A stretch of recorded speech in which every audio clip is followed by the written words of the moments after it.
What up? Reverend Brian Akers here, and this is It's Really Real. And I am absolutely ecstatic for the conversation I'm about to have today for all of you to enjoy. I have brought here as a guest Mr. Al Bartell. He is a public policy leader, independent candidate for the U.S. Senate for the state of Georgia. And I'm not going to tell you too much more because I think you're going to learn a lot more from him talking than you are going to learn from me talking. So, Al, tell everybody about what they should know about you, sir. Well, first of all, Brian, thank you for being willing to do this. Thank you for being a courageous stakeholder on the edge of destiny, man.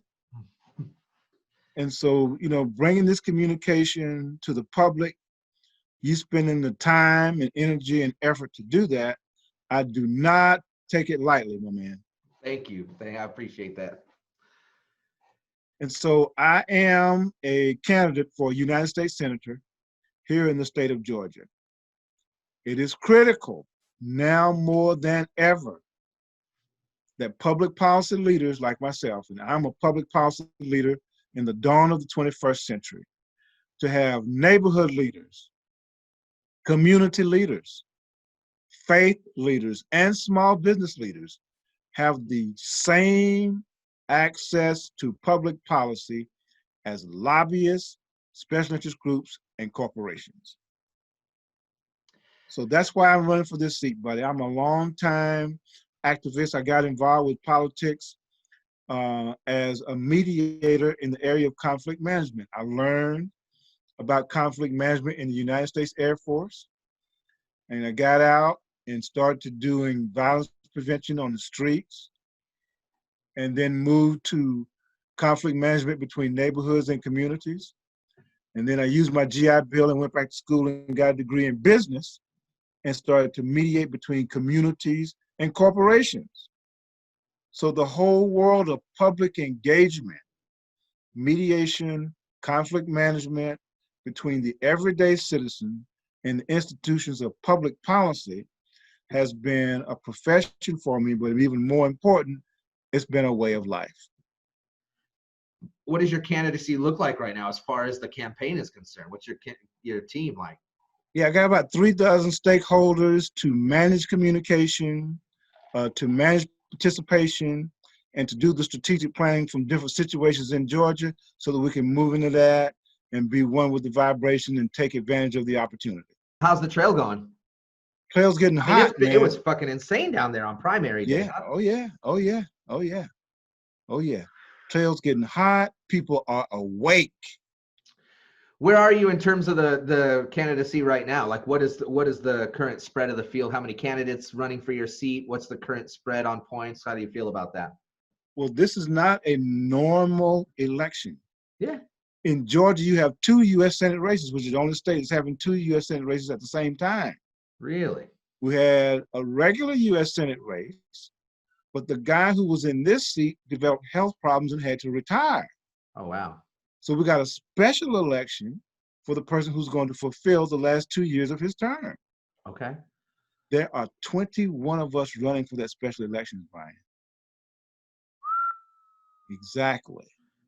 Okay. And so it was going to be either who can do the biggest rally or turn out the vote.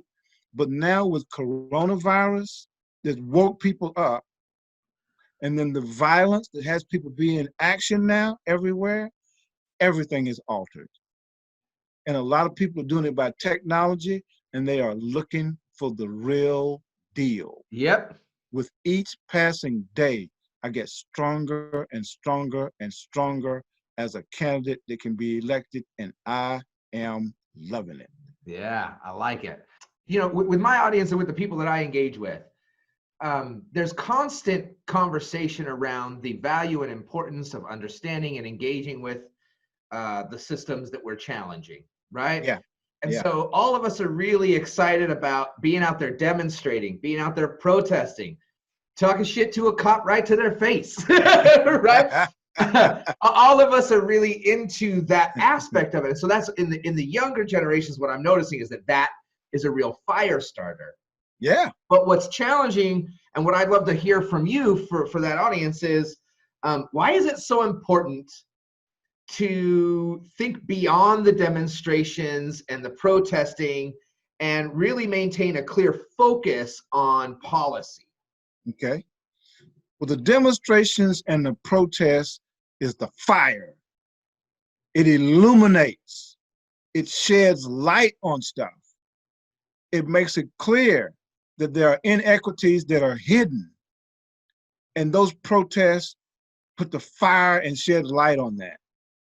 It makes it clear that there are practices, legal practices, that demean, constrain, and murder people. And the system legally prevents the everyday person from having a redress. And those protests, those marches, put the fire, and then there's a broad light that shines on that. Now, once the light is shown on all those inequities, the question becomes, who has the accountability to strip those laws off of the books? That's when it's called public policy. That doesn't happen on a street corner where you're raising signs and shouting. That doesn't happen in a park where you're occupying. It doesn't happen in a corporation where you're sitting in on the floor. It doesn't happen when you bring 15,000 people down to the front of a building. It happens in a public policy committee. So what do you tell to the folks who, like, you know, a lot of these folks that are out there in the streets are so upset, so angry, so disenfranchised, just so damn fed up with all of those systems, right? And so they're out there protesting, they're shining that light. They see portions of it, they don't understand the intricacies of it. And really what they're feeling is like, we just need to burn this whole thing down, or they're feeling like we just need to break it all up. And so that there's some tension there around like what's ours to do and what's actually necessary and what parts to keep and what parts to salvage and what parts to get rid of. And so what would you say to those folks about taking that breath that invites them into this policy side of the work? Like when they're out there doing that, what is theirs to do in regards to support or to nurture or to take that beat that lets them see a little bit deeper into what's theirs to do in supporting folks like yourself in the policy conversation? Well, the first thing we have to do is validate their efforts. They're not there marching and upset and mad for no reason. They weren't born like that. It's like that because the people who know the intricacies of the system have betrayed them. They are mad because they've been betrayed. They counted on elected officials, Brian, to do the right thing. And elected officials stand in their face and lie to them. Betray them in broad daylight, man. Yeah, I gotta be honest. If there's anything about, you know, that I've learned as a Zennial, you know, kind of that Generation X millennial, like crossover generation that I'm part of, that people make fun of me for owning so hard. It's this idea, this apathetic sense that like we spent so much time in apathy electing folks on a system that most of us don't engage as a nation. Right. And then we let those folks run things thinking it's all good. And then half the country is really not half. A good portion of the country is benefiting from all of that in a way that makes them feel like the status quo is working. And then a huge population is doing that working, realizing that the status quo is definitively not working. And in this country and in the state of white supremacy being what it is, you can't have that conversation without addressing white supremacy, in my personal opinion. And so when you have those feelings and conversations, as we're starting to shake the folks and get them engaged again, what is important about them to note as people are saying, well, okay, now I'm going to start to get engaged in the system. Now I'm realizing I have been betrayed. I have been lied to. There's all these things I haven't been taught. There's all these laws that oppress people that I had no idea existed. it's so impossible to convict a cop and hold a cop accountable these days. It's so insane to try and even get anyone to go up against the police unions. Yeah. And there's Yeah. all kinds of systems of support around that to protect those folks. And so we want to get in and change it at a policy level. Yeah. And so what's ours to do for the outraged folks out here in the street that maybe are people who have engaged every 4 years, voting for the president and thinking that was good? How do we up our game, and what's important for us to be paying attention to in that conversation? How the enraged, mad, upset folks up their game is to begin to consider they deserve to have a seat at the table. The chair is already there by right. Because there's a constitution, their chair is already at the table and they deserve to be there. So somebody has to give them the offer, and that's me. So give me the offer. What's the offer to be there for you? The offer is come to the table, brother. Every city, every county, every state is constitutionally mandated to have those meetings, and they are public meetings. So your seat by right is already there. So I'm offering you the invitation to come and sit at your seat. Bring the rage, bring the upset. Don't leave it on the street. Don't be docile. The invitation is not to leave the rage on the street. The invitation is to bring it with you at the seat that's already been provided for you. Well, one of the things I've noticed too is that some folks feel really overwhelmed by how far behind they are. Yeah. Right. So, and I'm one of those people. When I first started, for me, my actualization really started to take root when I moved to Maryland from California. Yeah. And within the first few months of me being here, Baltimore had its uprising because of the unjust murder of Freddie Gray.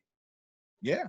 And that was when I really kind of woke up. But in that awareness of the outrage of what was occurring, I began to feel this deep sense of anxiety about just how much stuff I was unaware of that was going on for so long under my nose. And it looked like, oh, there's this huge job. And then it was mighty white of me to go out there in the world and be like, okay, we're going to change this thing, right? And so, but that change, what I'm learning, is that change it doesn't necessarily need to be slow. Right. But also it's not justly instantaneous, right? Because it requires us to come together to get the job done. And it's the coming together part that makes it take a while. But once we're together, once we're making decisions and we have the power and authority and the policy to be able to drive things, at that point, it ain't hard at all. So for you, as a candidate for a Senate seat, what do you think is most important about us getting organized and moving from not just those rallies and being out in the street and burning those fires, but really organize and bring to bear what the power of that voting bloc has the capacity to be if it were to move into a position where policy was a high priority? Well, you got to start to dismantle the lies. And the lies by the political marketing stakeholders and people who love control because they're the status quo is to say that the passion and the fire of the street is not organized. That's a bold-faced lie. It's just as organized as any other human event. So it's not that you're not organized, it's just that you don't have a seat at the table.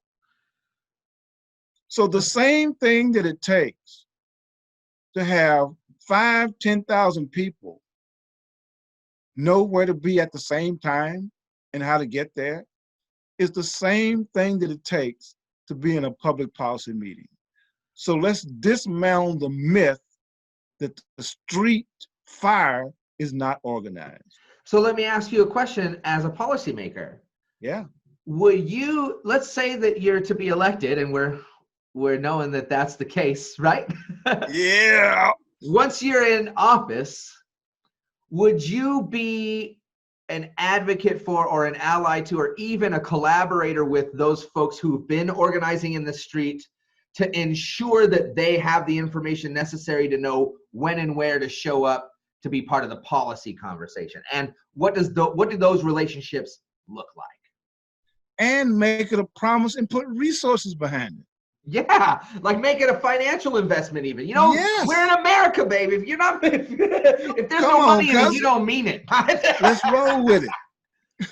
So if we can go get dollars from the philanthropic community to put on a musical event, we can go get the dollars from the philanthropic community to hold a public policy roundtable discussion, a public policy development session, a public policy summit, and public policy conferences for the thousands of people that got that burn and that fire. And we have the technology now to even do it virtually. We can capture what they say on a computer and put it in public policy language as they're talking. As a United States Senator, that would be my #1 priority. Wow, that's a very powerful statement. So here's what I'm hearing. As a US Senator, investing in the capacity to bring those voices into the seat that they already have at the table to ensure that they're heard is your #1 priority. Absolutely. Well, and I think that's interesting. I think that's a powerful statement just in itself, right?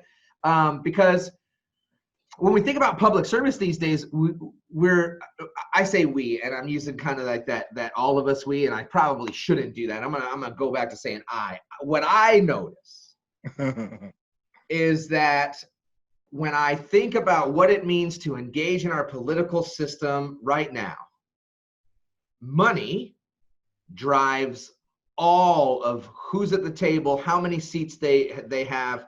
I mean, these guys are writing the bills and handing them with a stack of cash over to senators and saying, this is what we think you should do. And with very minimal adjustment, those things are making it from that transaction into our national policy conversations and into actual policy.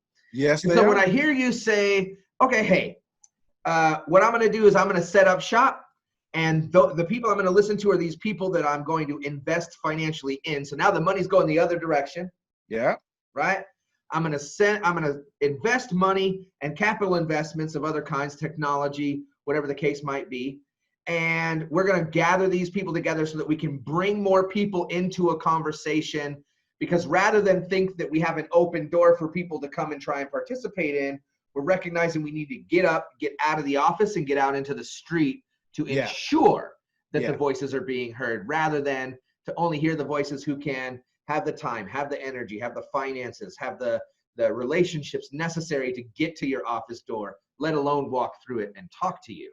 And so when I hear that feels like a complete dynamic shift for me. Like that's a paradigm shift entirely from what I currently observe about the way that our government operates. So in bringing this to the table for you, what does it look like to move through that process? Like, what does it look like once you get into this position, this seat of authority of a senator of the state of Georgia, which is happening in November?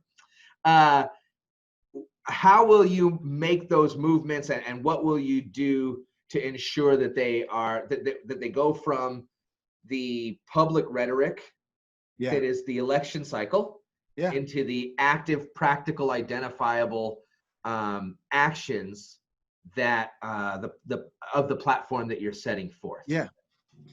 Well, what it looks like is if we can have 15,000 people with signs and chants and stories and shouts in a particular place at one time, we can have 1,500 people with computers capturing what they're saying.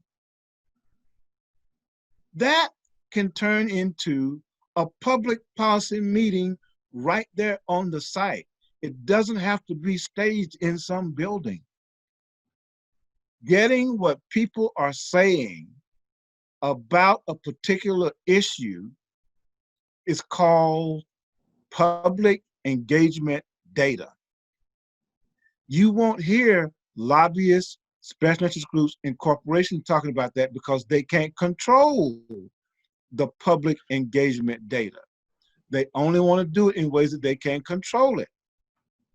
So these thousands of people that we've seen marching over the last few weeks, if we take 1,500 computers and capture exactly what they say and put it in a category that they say put it in, that becomes immediate data that can be given to every city council, every county commission, every state senator and state house member, and every U.S. congressman or woman, and every U.S. senator. Right in the moment that it's being communicated, we now have the technology to do that. And the people who have the fire in the belly deserves to have that seat at that table, and that's how we do it. So, you know, as you're saying that, like, it feels amazing, and then, you know, there's this cynic in me that, you know, is real loud, right? Which is why I think I'm so loud, is because I have to drown that out. But what it says to me is, it's been so obvious that in so many lanes, public interest data has been gathered and presented and ignored, right? And what I mean by that is that we know a majority of Americans want to ensure that firearm sales are across the board safer and more secure. A majority of Americans would like to see us have less intense militarization of our police force. A majority of Americans want these things, and we do have the data through other means. So what is the difference between the data we already have and the data that you would be collecting, and then what you would do with the empowerment of your office to go and leverage that data in a way that, like, actually changes the minds of the people who are making the decisions themselves? Or is there something else there that we need to be keyed in on? No, it's an age-old principle called timing. We are all humans, and we have our mind on other things. If it's not directly in front of us, for the most part, we aren't going to pay attention to it. Young Black men, or Black men, period, were being shot, killed, murdered by police before the year 2020. People were losing their homes before the year 2020. Economic strife and racism was guiding banking policies before 2020. When Martin Luther King and others led a march on Washington, D.C., that wasn't until 1963. It was happening in 1953, 1943, 1923, 1889. So the history of humans have a particular way of inventing itself, and it's called timing. Something has human beings be awake, and when they're awake, they move. And so when that happens, it behooves those of us who understand public engagement to make sure we take the system to the people, because the lobbyists, special interest groups, and corporations, they are not going to do that. So the time is now right. The window is open, and we are in a position to alter the course of history. Well, you know, one of the things I've noticed, a feeling that I've gotten, is that there seems to be a lot of exciting young Black candidates that are engaged and involved in politics right now, that have recently finally decided to set out on that journey. We already know from AOC that you don't have to be a somebody in order to be somebody, that you can be behind the truth and steward the truth and articulate the truth and advocate for the truth. And when you do that, people choose you when they're paying attention. And so you combine that with the fact that people are now paying attention, like you talked about. Yeah. And that there's all these great candidates out there, candidates of color, Black candidates specifically, Yeah. that are doing great work, yourself included. Yeah. And so as we move closer and closer to this next election, Right. what is the most important thing for the people that want to see change? What is the most important thing that they can be focused on, keyed in on, aware of, informed about in regards to what's going on in this election cycle specifically to help them kickstart getting back engaged, so that when folks like yourself bring it out into the community, that they can already be community leaders and helping kind of ferry the information across, right? Because I consider myself to be a leader, and I consider myself to be ignorant as fuck, bro. And so, you know, trying to figure out how to be ignorant in this way and liberate myself from my ignorance, right? Takes effort. Yeah. It takes energy. I've got to go out and do stuff. I got to work hard to make it happen. Yeah. And so I'm wondering, how can I work smarter to make sure that I'm ready to be a community leader, and especially as a faith leader, to be someone who helps connect those dots of the work that you'll be doing once you're elected and the work that the community will need to be doing once you're elected in order to create substantial, tangible change itself rather than just the sentimental type. Yeah. Well, the thing that you can do is recognize the impact of timing. So for years, voter rights advocates have been advocating for, listen, why can't we just mail in our vote? But the law said, no, you gotta register to vote. You gotta go to a building with your ID and then be given a slip of paper and go to a machine. Used to be you go to a building with your ID and go put a mark on a piece of paper. Now it's go to the building with your ID and go to a machine. But the universe has a funny way of turning things around, man. Because of coronavirus, we can mail in the vote. We've been advocating for 50 years for systems to say, hey, look, it's voting time. Mail in your vote. Or if you don't want to mail it in, go buy a box, drop it in a box, drive by. All of that is available now. So for people like yourself, is to communicate that, get that communication out there to the masses so that we can take advantage of the timing that the universe has served up on a silver platter. Well, it's interesting too what you've said, because I'll take it even one step further. Why am I going to leave my house where I've got several machines, go to a building with my ID so I can sit in front of a machine that looks like it was built before I was born in order to vote, when, you know, you've got these people out here who are corporations and such who transact millions and millions and millions of dollars perfectly securely and perfectly safely every single hour. Like not even every day or month, like every 60 seconds, millions of dollars have moved around our economy through electronic means, right? Exactly. And we take money seriously. Yeah. I mean, I don't know about you. I take money serious. Take I money bet real you serious. take money plenty serious, yeah. Right? So if we can take the thing that has the most capital value in our system and afford ways for us to use technology in order to engage in those systems. My question is, why can't we use in the highest valued social capital, which is our vote and our voice, why can't we use technology to do that the same way we do with the most, right? And I mean, my answer is because capitalism, but that's a whole nother story. So what is your thought on using technology, not just mail, but using also technology as we move forward in the future to expand and create greater access for voting rights for people in that you would represent and for people of the entire nation as a U.S. Senator? that has to be the next voting rights step for us to use technology to cast our vote. Like you just said, we move multi-billion, multi-trillion-dollar hits around the globe every 40 seconds. Wow. It is insane to consider that we cannot do the exact same thing with our vote.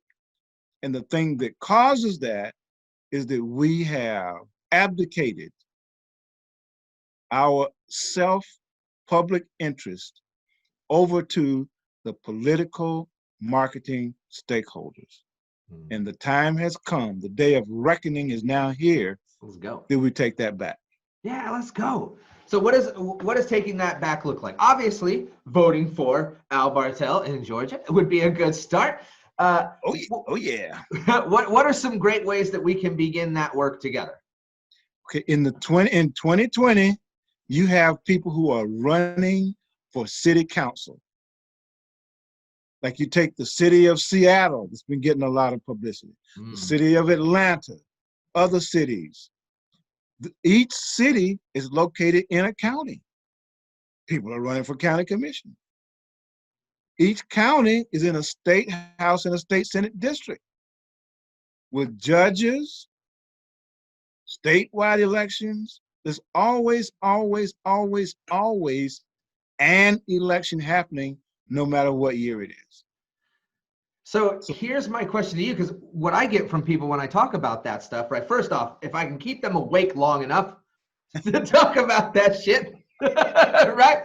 And if I do, there's this cultural sentiment that that's like for political people, right? Like, well, you're into politics or you're into that stuff. And there's a deep desire not to want to be exploited. So to go into that ignorant and to make those votes based on what information can be challenging for some people. And then on top of it, so the two arguments I get are, I don't know the issues well enough and I don't want to make a bad decision. And then the other argument is none of the choices for of the people political that I can people, vote for are any good. So how do you respond to those two? Like if I could give my viewers some real substantial ways to respond to those objections, what would your response be?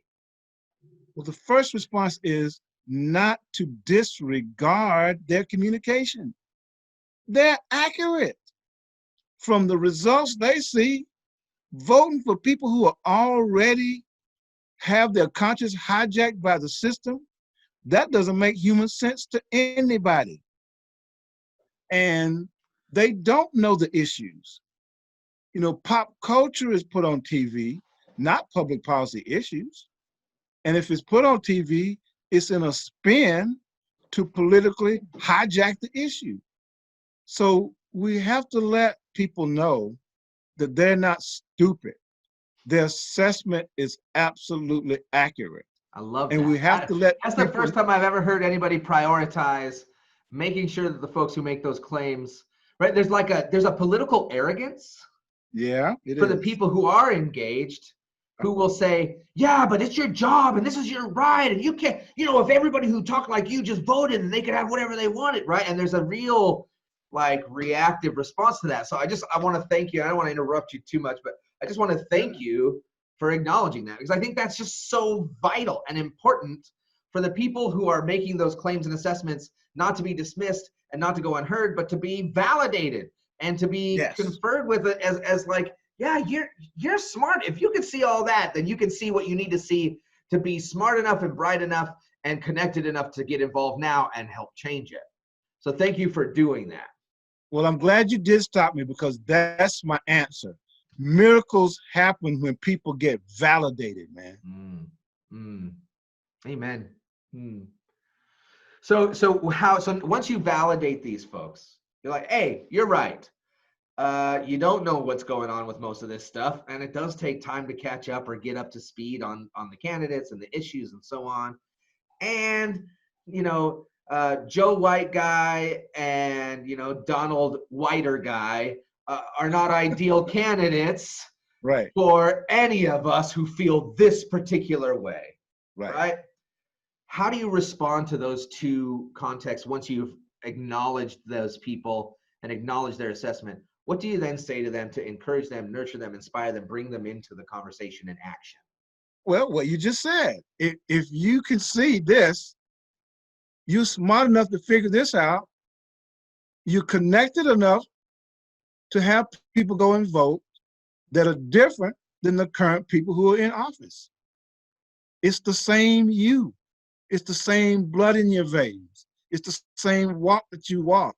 It's the same air that you breathe. It's the exact same you. We're not asking you to be anybody other than who you already are.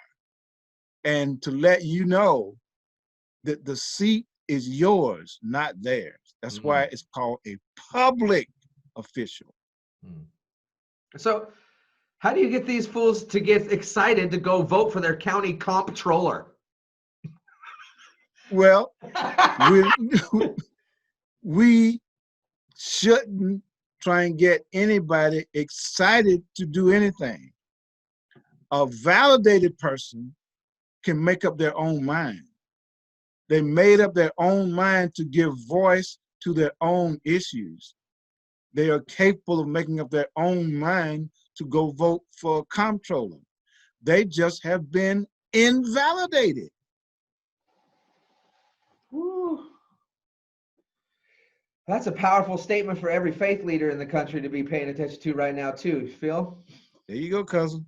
Absolutely. You know, it's like one of the things I've noticed is that we've been in a cycle, and I don't want to get you caught up too much on this end of things, but I'll drag you into my end a little bit. Yeah. Is this cycle of faith communities that are built upon consumership and wanting to please the audience rather than instilling the kind of values that they are properly standing for, transparently operate under those particular values, and then hold people accountable to those things. And when those people don't want to be held accountable to those things, shaking their hand, telling them that you love them and that the doors are always open if they feel like they want to come back. And I feel like there is such an interesting economic injustice about the idea that faith communities find themselves competing with each other, similar to other nonprofit institutions or for-profit institutions, that it puts a lot of clergy and faith leaders in a position